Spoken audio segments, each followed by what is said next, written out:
No, it's not from All right, let me turn off my overlay here. Okay, Stephen, Okay. how are you? Nice to see I'm you. fine, thank you, Leland. And you? John can Busy hear as us a both. yeah, busy as a beaver over here, trying to take care of some eBay sales for one of my clients. So staying All on top good. of things. Right. Welcome to Across the Pond with myself and Leland, episode 11. And it's good to have you back, sir.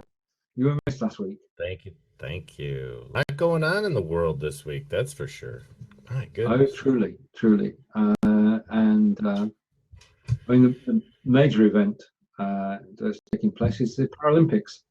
Um, Yeah, Still in Brazil. They take place 2 weeks after the main Olympics. And we are British, the GB, are doing surprisingly well. And we're second to China at the moment. I'm always amazed by the athletes who take part because they are athletes, disabled or not. It's a sort of show of right. humanity, really. Got a big delay going on here, Stephen. I'm not sure exactly why. Okay. Hoping I sync up here with you in just a second. But what I might want to do before we get the show started, since it is just 12 o'clock, let me do a quick refresh and see if that corrects the issue. Invite me back in one more time. And if that Okay. doesn't work, I may have to just reboot because I've been on the computer for 2 days straight here. So let me do Okay. that real quick. Sorry about that. No worries. No worries. Right. Okay. Yes. There you go. I'm going to invite Leland back in. That didn't work. I'm going to try again. Strange how it takes 2 attempts. The first time was really fast. That went like right in the first shot. Yeah, I mean, certainly when the show started, that was a lot faster than it used to be. You sit here waiting, wondering whether the screen was going to change, and this time it did. For sure. I'm experiencing delay. How is my audio to my video for you right now, Stephen? Are you seeing? It's better than it was. Okay.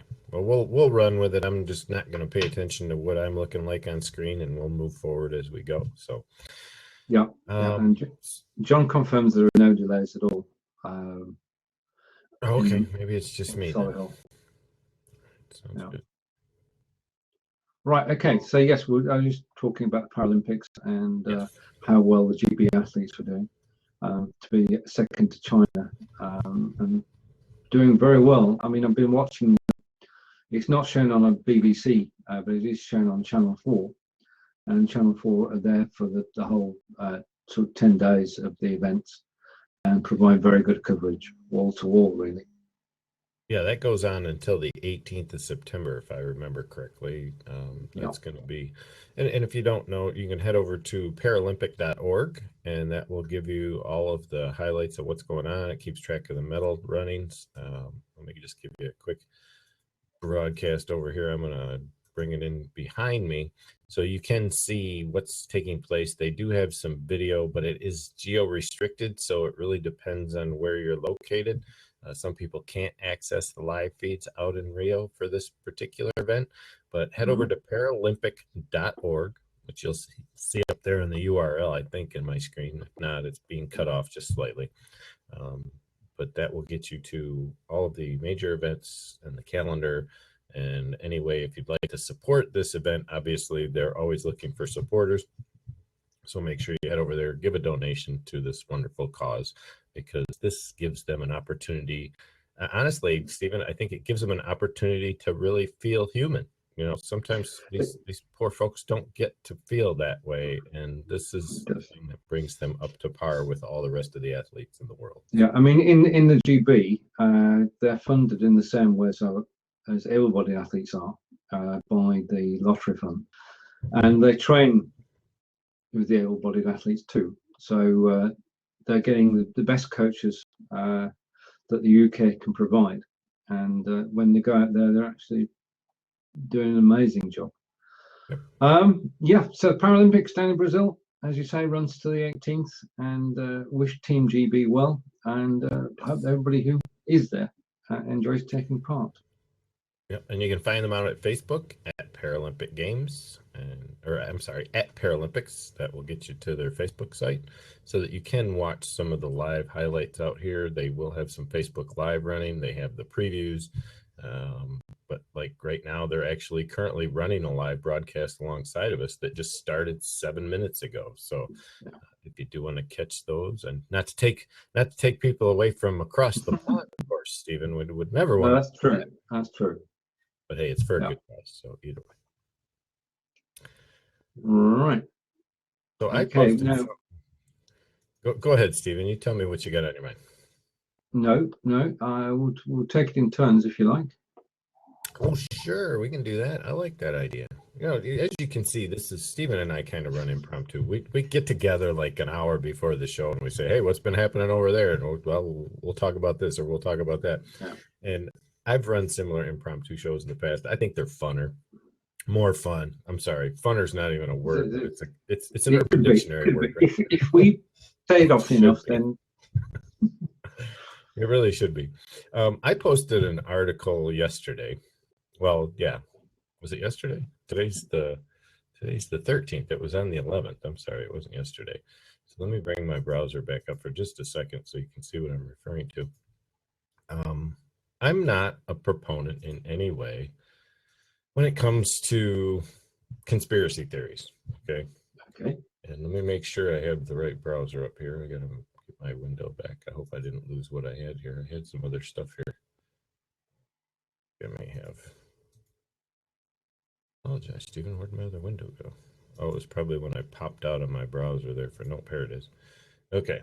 So I posted an article on Facebook the other day regarding a movie that was made a couple of years back, actually in 2013, by the AIA, which is the American Institute of Architects, and several others who I was, as a civil engineer's tech back in the 80s and 90s, I was for 25 years nearly very closely working with architects and engineers along with structural engineers of the sort. And it wasn't until like 2009, 8 years after the fall of the Twin Towers on 9/11, that architects and engineers alike started to question NIST's 9/11 Commission report, and as to why Tower 7 fell, how, in all due respect, how did the two main towers fall? And they tried to basically bring to the people's attention that there is no possible way that World Trade Center 7 fell on its own. Fires just don't topple steel structures. It's impossible. As a fireman, I knew that. So I always questioned what was going on. Well, just this week over in your side of the pond, the European Scientific Journal finally posted their conclusions, which you can see behind me. Yep. 9/11 was a controlled demolition. It's a scary thought, and it's something that a lot of people don't want to open their eyes to, let alone their ears, and even hear it. They just want to say, no, we're sorry, but no, it's terrorists. They blew up the Trade Center. They wanted to kill Americans and yada, yada, yada. Well, I'm sorry, folks, but 15 years after the fact, truth is finally being shown to say and demonstrate that there's really no way either of these three towers could have came down without the help of controlled demolition explosions. So there's a lot more questions left on the table now. Where does that take us? And, you know, it's thankful for us as Americans that people in the European Union have also stepped up across the world. There's over 1,500 architects and engineers across the world who have gotten involved in this, trying to bring a light to the scientific facts that NIST ignored during the process and during their investigation. I mean, basically, when World Trade Center 7 fell, they gathered up all the scrap metal and concrete they could within 3 days and removed it from the site. I mean, there had to be a reason for that, because that's not what you do when a building falls to the ground. You investigate it in place and intact, and you need to know what happened with the building. Well, they didn't do that. They hauled it off site immediately.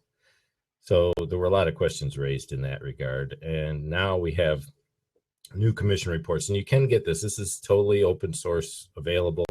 The site I'm on right now, which I can leave a link for, is Minds.com was the report that I saw that came across.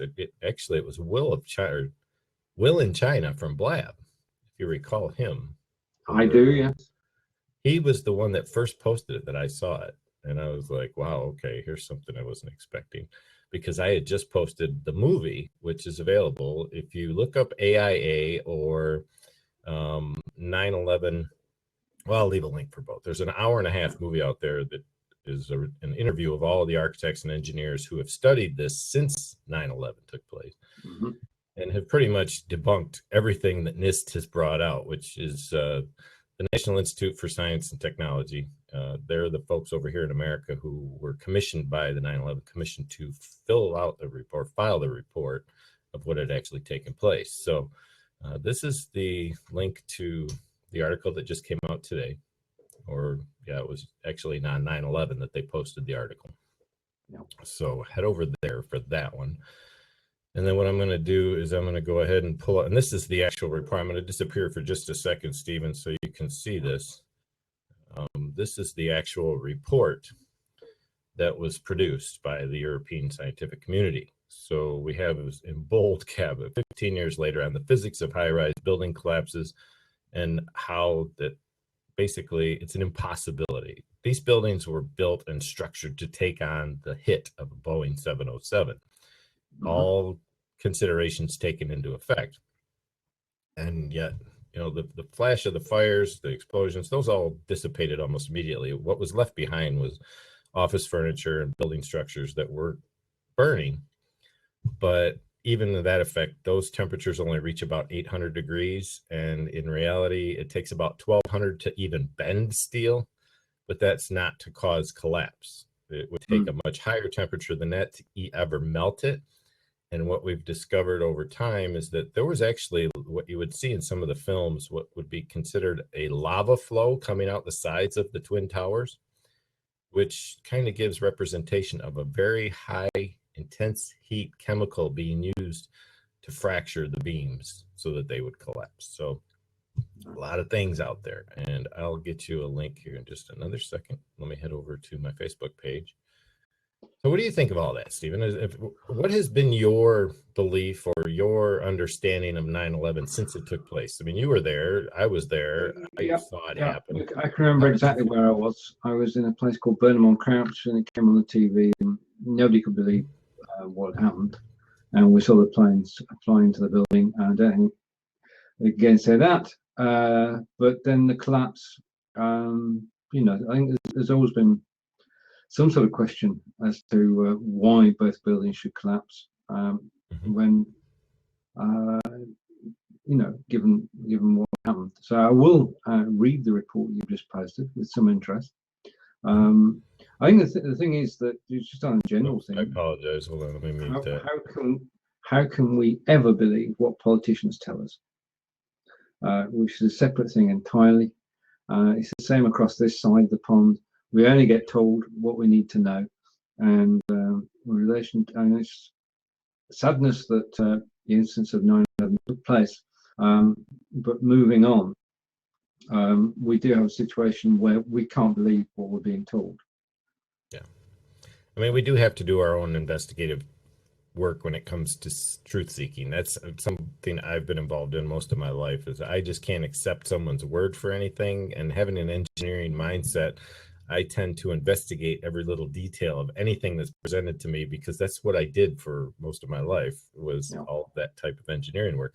So I just left a link for the architects and engineers on 9/11 film that was created back in 2009 / forward into 2013. It started production in 2009 on the back end, but it wasn't until I think 2013 that they went on tour across the country trying to get people to understand their perspective. And all they're really trying to do is find the truth of the matter. They want to know, the main question to be answered is how and why did they fall? You can go into who and what and why they did it after that, but let's answer the pressing question: is how does a large steel structure like this fall, and then why did NIST lie about their conclusions? So do you think there'd be a new mess? a new investigation in Congress? Well, that's what they're hoping for. And if you recall, back in 2009, Geraldo Rivera interviewed a couple of these folks from AIA with regard to what is it you want? Because Geraldo was actually, he was bad-mouthing the people who were saying it was, it was all a lie. Yep. And then when he finally saw the architects and engineers investigating this and saying, look, we've got proof that they're lying. And he changed his tune not long after that. But he opened up the doors for people to say, okay, here's the information. Let's try to get Congress, which won't happen, obviously. I think what they want to do is get a third party, like whether it be New York State, New York City, or whoever it might have to be, to step up to the plate and say no. And that's really what the European Institute of Science has done here for us. They've stepped up one notch outside of the boundaries, being a third unbiased party, to say, look, these are our conclusions. Now take this information to the people who have been telling you this other story and try to prove them wrong. And that's really what I think they're trying to do for us. I give them kudos for that. Indeed. Oh, right. Okay. Comment from Patricia. The European Scientific Journal is on Beale's list of predatory open source publishers. Then who's Beale? My dad taught us to investigate the investigator. Absolutely. Okay. Key custodians who looks after the gatekeeper. Yeah, I mean, it is obviously, as I say, I'll go and follow the links and look more deeply into it. What you'll discover in this particular instance in investigation is they actually speak pretty soundly with the structural engineer who helped design the Twin Towers. Right. Okay. And you can aggregate the people who are producing the report, but you can't deny the facts. Steel doesn't melt by fire alone.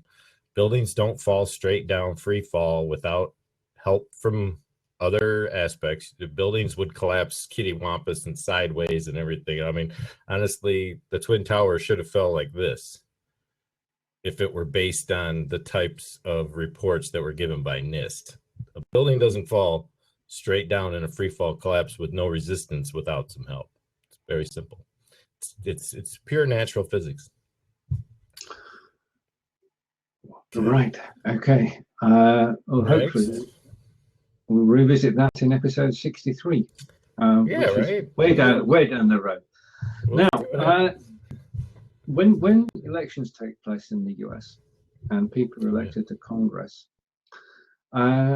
are they elected from set counties, set areas, or do those areas change? In other words, when it comes to the presidential election, those are based on electoral votes or college electorates. When it comes to local voting, like when you mentioned Congress, those are representatives of districts within each state. So you have the House and the Senate for each state gets represented by an individual for a particular region. So even for me, being in the center of the state, I have a particular representative that covers a zone that might go as far as Lansing over to Flint. And then people in Kalamazoo who are down in the southwest side of the state have a totally different representative. So it's based on the size and number of counties that you have in each state as to how many representatives and senators you're going to have for each state. So the larger the state or the larger the population, sometimes the larger number of representatives. And that's not always the case, because you could have a large state that's very rural that doesn't have a very large population that may have fewer representatives than a smaller state that has a much larger population. So it's relative on a lot of different numbers. Okay, my question is, do the boundaries change? Can the boundaries change? I'm not sure what you're referring to there. Oh, Stephen. right. Okay, I'll explain. We've got a peculiar system in the UK in that we have 650 MPs in Parliament. They all represent a geographical constituency within the UK, and they're voted into Parliament on a first past the post system. Now, every so often they decide that the boundaries should change, and they have decided that they're going to change the boundaries, and instead of having 650 MPs, there will only be 600. So the MPs, 50 of them, have voted themselves out of a job, and that we'll see new constituencies around 75,000 people in each constituency, and some of our top MPs have got to go and look for a new seat.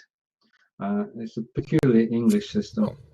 And well, actually, I just Googled it, Stephen, and it seems as though that can happen here in the States every 10 years. Basically, right, okay. After every federal census takes place.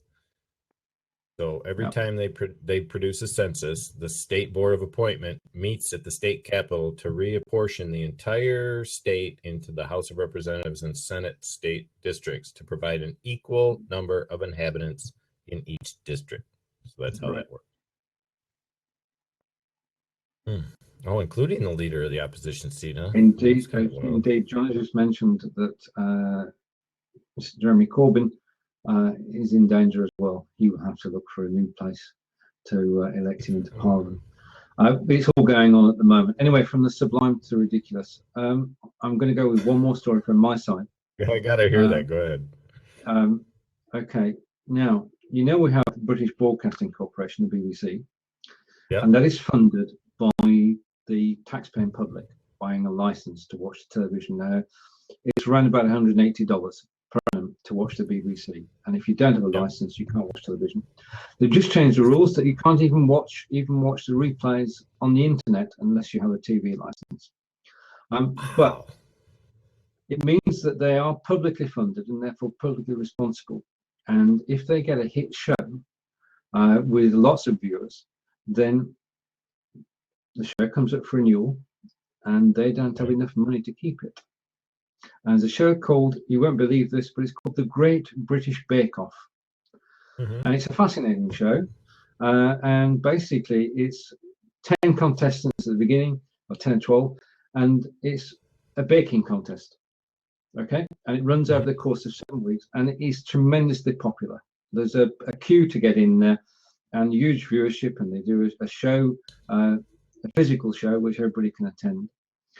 And the tenure on the BBC was coming up for grabs and renewal, and they were being paid 15 million a year, and they asked the BBC for 25 million, or $40 million. That's a pretty big raise. Quite a hike. And BBC turned around and said, we're not paying that. And they said, well, okay, fine, we'll go to Channel 4. And if you remember, Channel 4 are the ones who broadcasting the Paralympics. So what happens there is the show leaves the BBC, having become successful, and joins one of the smaller channels. So it's just crazy. Anyway, back over to yourself. So out of the monopoly and into the fire, we might say, to see whether or not they can survive on. Now, that's not is that a public broadcasting station, Channel 4? Channel 4 is funded by advertisements. It is. They've got lower BBC ITV share the viewership figures. Those are going down because of Sky TV and channels in the sky. Satellite TV. Okay. Satellite, yeah. I mean, more people are watching satellite TV because of the quality of it. Yeah, we've been on. Actually, that's a good topic to cover real quick too, because our family, my daughter and son-in-law, just recently switched over to what's known as DirecTV over here. I don't know if you guys have anything like that, but it's a satellite broadcasting network. You still have to get internet service somewhere else. You can't get your internet through them, but you can get, like, AT&T provides phone service through them, and it was basically that channel that allowed them to maintain what might be called cable services in the rural areas, because they do provide cable services throughout the metropolitan areas, but they can't really reach out to the rural areas with the network that they've constructed. So they use satellite TV. They took over and bought basically DirecTV to do so. And we're running on Charter, which is a hardwired IPX cable. And what we've discovered is, I mean, we get pretty good service, but obviously you've seen my difficulties with the upload speeds that I have to broadcast with. I get like 4.5 meg up, and that's very limited when it comes to broadcasting, and it can cause lag issues for me, especially if my wife's watching our Roku or anything out there, because that's how we access television. We pay Charter $7.50 a month, which is $7.50 to access the local channels in HD through a streaming device, which is, they gave us a free Roku 3. And then from there, we paid an extra $12 to get one movie channel like HBO. We had Showtime, then we went to HBO. Mm-hmm. And that includes all the other major networks like A&E, E Network, you name it. Most of them are there, except for the things like Disney and Oprah and all that stuff. You don't get those channels, but you get like 15 or 20 other major networks like the History Channel, Nat Geo, and all that stuff. So for $20 a month, over and above what we pay for our cable service, which is around $30 a month. Mm-hmm. Well, it's actually a little more than that. With taxes and everything else, it's like $75 is what we pay a month just to access the internet and watch our streaming unit. We can't just turn on our TV and get cable channels. We have to go through the Roku in order to pick up anything. But it works for us. We can access a lot of free movies. We can use our Amazon account and watch our Amazon movies. We have a Netflix account also, so we can access Netflix movies if we want through the Roku. So that gives us all of that ability to control our own experience on television, which is kind of fun. It's versus going, okay, we're going to be on Channel 4 or ABC or whatever's playing. We still have that streaming live stuff that's going on, but we can control a little more now. Indeed. And the setup here is a telephone company, and then you decide what you're going to do. We've got a monopoly in the UK, British Telecom. Yeah. And they control things. Things may change, but at the moment we're stuck. Well, we've got Netflix, we've got a whole host of services. But Channel 4 has been around for quite a while. And as John just says, one of the problems when a show moves channel is that the hosts leave. And the two people who've hosted the show since 2010 are leaving, as John's just commented. And he's also making a point, which if you or I had the internet service that Virgin Media supplies to John, then we'd be rocking, because he's got hundreds of megabytes. For sure. Okay, but he's in the metropolitan area. No, he's. Oh, is that only 200 meg, John? Sorry to hear that. Really. Yeah. Right. Yep. We have what we need to do what we want. He makes me jealous, and he's over here complaining. That's not right.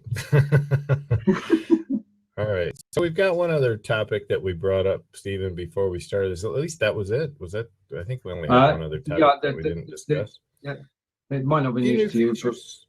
Well, we'll transition from live streaming into what you and I have kind of considered one of our secondary channels when it comes to streaming and broadcasting. At least for me, I really enjoy this channel a lot. I've had great response from their tech team and their support group, and we have Allegra T in our Facebook group. Smile Time, again, topic of discussion, only because Alex Krugloff, who was the former head of content acquisition over at Hulu, is running the show over there as the CEO, but they made some more updates in the last few days, or at least the last day or two. And I'm over at smiletime.com on their What's New tab. If you go to Smiletime, what you'll find on the main cover, obviously, and if you see here, it's got you can't see it all. I'm going to disappear for a second, Stephen, so I can talk about what's over here on the site. This is Smiletime, and they do have a new URL, by the way. They're using not only smiletime.com, but they're also using smi.live as a redirect. So it's kind of like Smilive. I don't know what they were trying something different, I think, to see if this would be catching on, but I think it's a little goofball-y myself. Obviously, for Smiletime, oh, look at this. They have a new sign-in on Medium so that you can get in. Well, this is the blog. I'm sorry. Let me head over to, I'm on the wrong page. I'm on medium.com. It's just where they hold their blog for all their new stuff. I'm going to head over to Smiletime real quick so that you can see what's going on here. And I'll probably be able to give a brief demonstration of what I learned while I was out here last night. And I'm not going to turn my camera on, but I can use graphics. As you can see, the front board, there's a lot of us old streamers from back in the lab days, and lots of friends. We have Coach Jenny, Jonathan Tripp. We have Frank Clark. We have Ross Brand, yourself. We have several, Joel Com. The Smiletime office hours is a channel to head over to if you want to find out what's going on every weekday at 5 p.m. Pacific time. Allegra T's out there handling the masses most of the time. She usually tries to get me to run the show, but I tend to come in and talk, and she likes to put me out on stage for most of the show just because I talk about the tech end of things. And then we have the Smiletime channel, which is something that they run for the updates and let's put it as State of the Union, you might say. And then there's also Alex Kruglov's channel. It's under Meet Alex. This is the CEO of Smiletime. So you can head over and actually, when he's live, meet Alex and talk with him. He loves to talk with the creators over there at Smiletime. I know word is in the near future, they're looking to connect broadcasters with sponsors. So that's one of the main reasons. If you're not getting involved in Smiletime, you're making a big mistake, because the opportunities for producing an income in the near future when they do open those gates is really something that we haven't witnessed yet in live streaming. But let me head over to my channel real quick. And what you'll see is some of these labels have changed location. I don't know how much of that you can see, Stephen. Let me flip over to the. We've got yourself in the center. We've got. Let me shrink it down both levels. I'm going to shrink it down just a bit so you guys can see all this. How's that? That should get you most of the frame. Okay, you've got close, yeah. It's not going to be everything, but it'll be able to determine. Well, here, let me move the chat out of the way, and you'll be able to see the main screen a little better. Tell me if I'm going in the right direction, Stephen. Yep, that's fine. Get in there. That should center the screen. All right.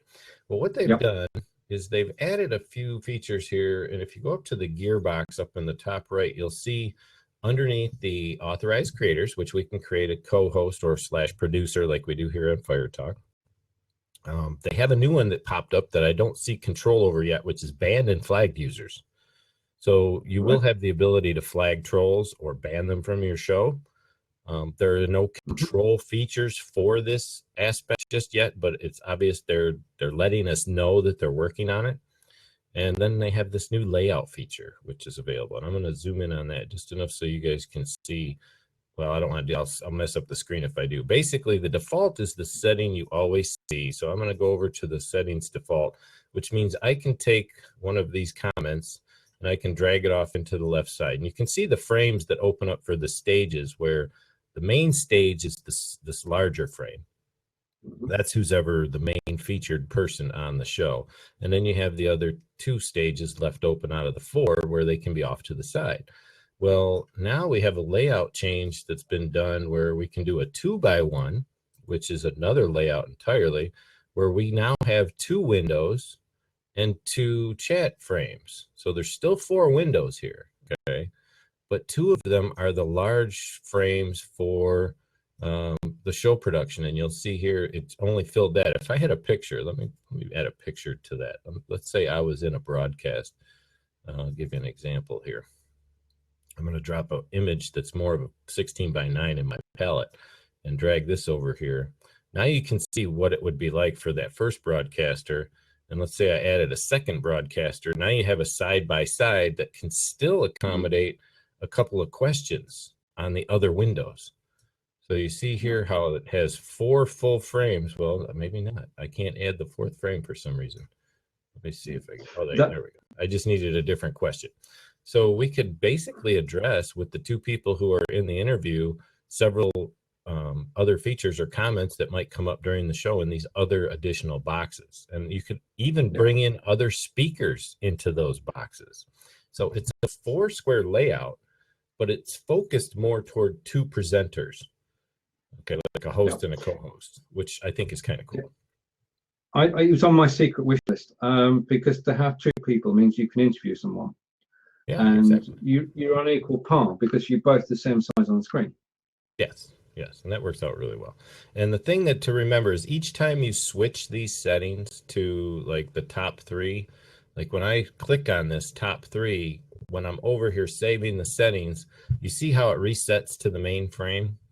You will lose right now. Currently, anyway, they're working on making this a dynamic feature so that it's seamless and that you won't get a break in your video or audio while you're doing this. But currently, it does cut out your camera and your audio while you're switching stages. Okay, so you have to remember that. Don't talk while you're making the stage switch. If you do, nobody's going to hear you. So here we have another layout, which is 3 above. Now this dismiss from palette is going to go away. They're going to be having a right click on the frame so that you can remove people from your stage. Currently, when you have someone on your stage like this, you pick it up and you drag it off stage by dropping it on the dismiss from stage button. That's going to go away, and you're just going to only have to come over here and right click on the frame, I think in some way, or pick on it, and you'll be able to remove it from the stage. Okay, that's been the talk by Alex J, who is the other worker there on the support team. That's going to basically bring us into, 3 on the top. And I mentioned to them, well, it's going to be a little weird when you have someone centered in the stage. Oh, that's the one that's already occurring. I got to find a new one to drop. There we go. So we have 3 across the top and yourself in the center. Now you can see how if I was centered here in the frame, that this person might be talking on my forehead. Okay. So I questioned that principle. Most of them would lay these down underneath you so that you would be up above them. But I'm sure they're just trying to be different. And then there's the spread, which I kind of like. This is unique. It's a little different. It's cute. It gives you the ability here. Let's go back. Oh, looks like I lost my palette. I lost my image when I did that also. That was kind of interesting. I'll have to tell them about that. So I'm going to take one of my Facebook profile pics here, and I'm going to drag this into the main frame is here. Okay, so this would be the broadcaster's frame. And then the other 3 are surrounding you in a semicircle underneath you. So these would be your other 3 broadcasters in that order. So I think it's unique. It's kind of clever. It's different. Somebody decided, all right, let's try something new, and we'll make a semicircle around the host and make it run that way. So some playing around to do and some experimenting to do with different formats on the stage to see how it works. Yeah, I saw your review this morning because you were late. Yeah, I was this morning. And going through it, and I watched that, and I was very pleased with what I saw. And I agree with you that it's coming on leaps and bounds. Now, a point was raised by Krishna, because Krishna later in the day took a look herself, and the videos that now appear on Facebook are watermarked. Are they? Now, I did a recording because I couldn't see it in yours. And I thought, well, does it? So I did a recording on Smiletime to my own page so that I didn't annoy too many people. And I checked everything out that you've just been showing now. The recording itself does have a watermark on it. Now, when I think of a watermark, I think of a photograph watermark which appears all over the screen. Yeah. This is a very discreet top right-hand corner where it says smi.live. Oh yeah, and honestly, I think she's looking at it from a different perspective and maybe I'm wrong. I could be in regards. I would have to see the actual recording. That to me was to let people know that you are broadcasting live from Smiletime, which I'm okay with. I don't have if it's showing. Is it actually showing up on the final recorded document? If you check out my page, the Stephen on blog, yeah, it's showing top right on the recording. But it's not a watermark. It's only sort of tiny. It's up at the top corner of the screen. It's like YouTube's watermark, then basically, where you can attach your own branding to a YouTube video that shows up in the lower right corner. I can actually probably. But I prefer to see the positives, and the positives are that, as you say, 2 people on screen at the same time, both in equal size boxes. So that you can talk face to face to somebody. And the other thing is, of course, that you can have 2 other people who you can bring onto screen at any time. And with the palette, you can have more people waiting in the wings. So we're getting more of a show type of feel. So you could have, let's talk in terms of something we know. Social Media Examiner have their show on Fridays, 4 o'clock Eastern, and they do it on Huzza. Now, their show is several different guests. Yeah. Yeah. And what you could do using Smiletime is you could have those guests off screen and then bring them onto screen, all prepared, so that they appear on the screen within seconds. So. Oh, for sure. All right. Yeah. I just wanted to show people so that they can see this. This is the watermark Stephen's referring to. It's just above my head, in the corner got of the very video there. closely. Can you see it? Might not be able to see it from. Let me see where I'm just at here. about. Yeah, right here. It's this little Yeah. tiny. I'll point to it in the video. It's this little tiny mark right here. You can see in the corner where the word live is red and SMI is the new URL that they're using for channels is smi.live. So if you wanted to redirect people to your channel, you could use smi.live/channel/Leland or Stephen Healy or whichever to get people to your channel. They wanted to shorten up their URL a little bit. But that to me is nothing. That means absolutely nothing to me. I'm quite happy. I mean, we're using their platform for free. I mean, and we're helping to promote that platform. Yeah, they're recording it. If it were me recording my own content on my PC, I wouldn't want somebody else's branding on it, obviously. But to provide me a free platform that's doing the recording and saving me the resource and the energy and everything else to do so in the back, go ahead. You want to stick your little sticker up there in the corner? Feel free. I don't have a problem. We're agreed on that, and it's no regret moment. I love reading reviews which are wholly positive. Oh, yeah. Wish this one should be, because they are doing great things. I mean, it's not. There are shows which it will work for. One of which is just a quick advert. Raw Chop TV, 2 p.m. Eastern tomorrow on Smiletime. I need to come check that one out because I know I may be busy though, Stephen. I've got a vehicle. I'm doing a barter with a gentleman down the street. He came and plowed the area. He flattened out some ground for me out front so that I could do some fresh landscaping and lawn work. And I'm going to go detail his wife's car for him this week. So always love that barter concept. If you can trade for trade, it works out pretty well. Yeah. I have to pull cash out of your pocket. So Eileen, sorry I missed you also. It was late though. I was up at like 1 o'clock this morning because I saw on, that was one thing I wanted to mention. I'm sorry I didn't, Stephen, just before we head out here today. Over on, let me find my Smiletime page here.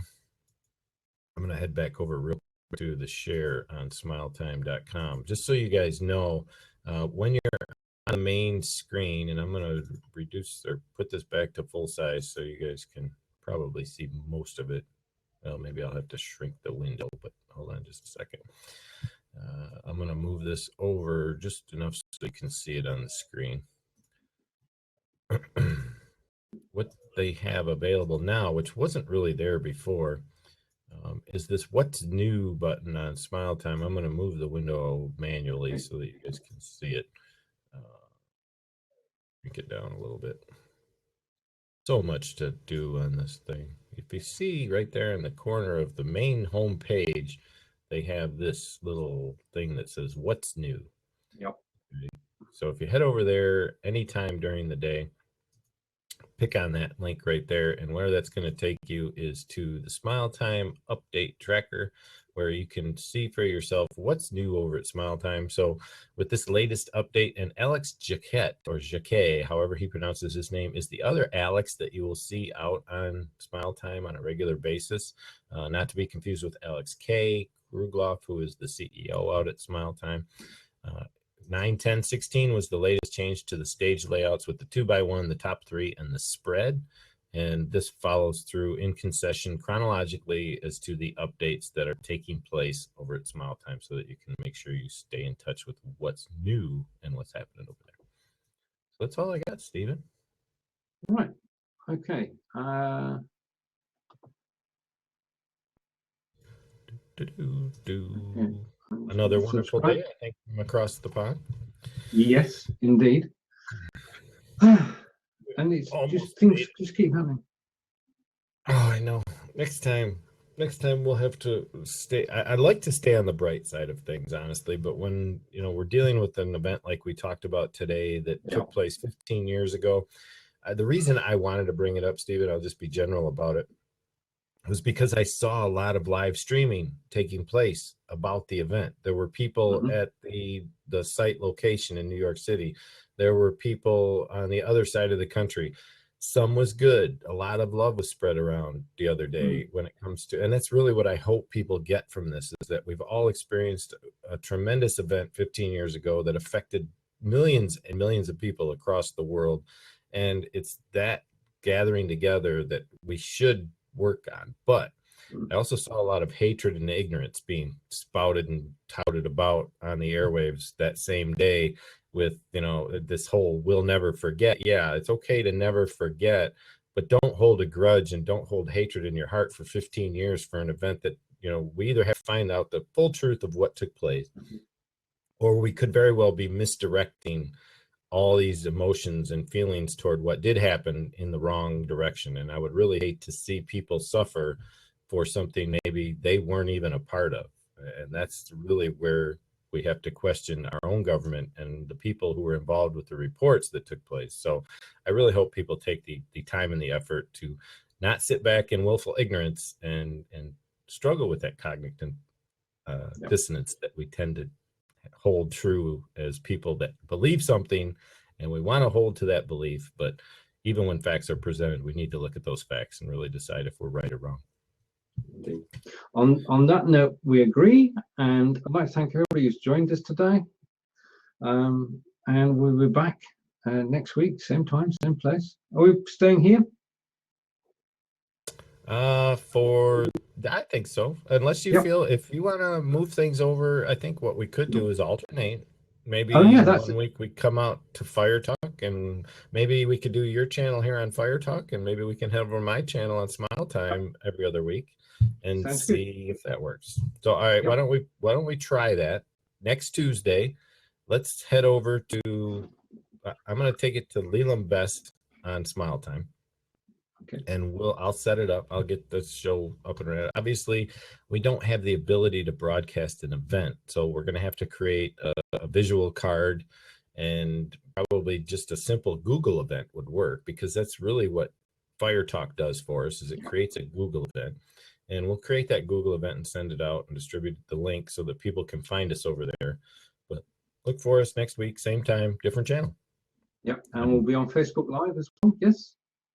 Yeah, sure. We might as well broadcast it out to both. That way we'll see what kind of metrics we get out of that broadcast. So from this side of the pond, this is Leland Best, at Leland Best on Facebook, or at Leland Best Live on Facebook, or Leland Best here on Fire Talk. Thanks, Stephen, for joining me again from your side of the pond. And thank you for joining me, Leland, and thank you to everybody who's been with us today. And as John says, just a final advert, Blubbing for Britain is on at 10 o'clock on Fire Talk on Thursday, a bit early in the States, but nevertheless, we're looking forward to that. And John and I will be there broadcasting from Fire Talk. But next week, you'll find Leland and I on Smile Time, on his channel, and on Facebook as well. So we're going to experiment a little bit and see what happens there. And we'll be on Facebook with a small watermark top right-hand corner, but it will be live and it'll be us. Okay, take care, everyone. It'll be all good. See you all later. All right, thanks, Bye. everybody. Take care. Bye-bye.